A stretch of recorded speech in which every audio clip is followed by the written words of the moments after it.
Okay, hey y'all. So I'm just needing to make this video real quick. I'm driving, reflecting on Continue for 4 bunch miles. of things, and I just want to say that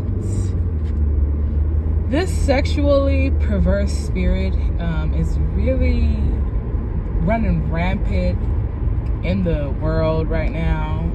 And I just want to make it clear that it's nothing but the trick of the enemy.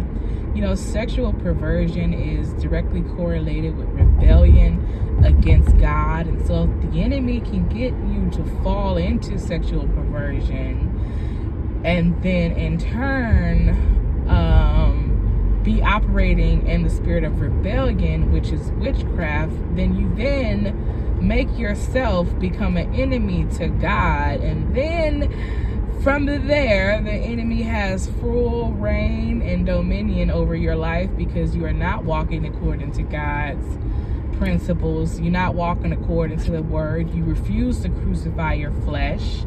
You refuse to be delivered from that spirit of sexual perversion. You refuse to shift your mind. You refuse to submit your will to God's will. You refuse to submit your ways to God's ways. You refuse to give your life in exchange for the life that God has for you.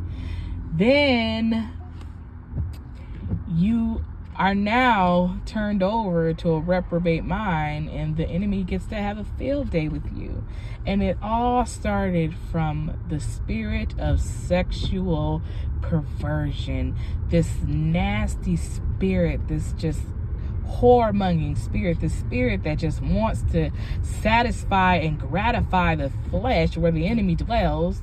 You know, if we would be more concerned about walking in the spirit, we wouldn't be so easily swayed by the lust and the desires of our flesh. But that takes work. That takes you laying down your life, literally laying it down. Everything that don't serve God, everything that don't mean you no good and is directly going against what God is calling you to do, you refuse to lay it down. And so now you have been given over, and like I said, you have now become an enemy to God. And if this is you, I would really encourage you to get before the Lord, whether you still have conviction or not. Get before the Lord, get on your face before the Lord and ask him to heal you, deliver you, set you free, break the chains of bondage of this spirit that has taken over you and destroyed not only you but your family, your children, all the things that are attached to you. Literally is just this spirit is destroying it.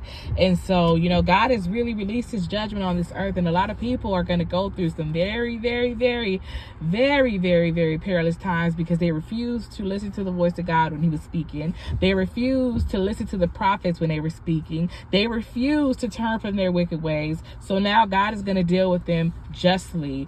And it don't make no sense for us to be praying, oh, God, make it stop. No, we need to be praying for endurance, because what they got to go through, they have to go through it because of the hardness of their hearts and their disobedience to God.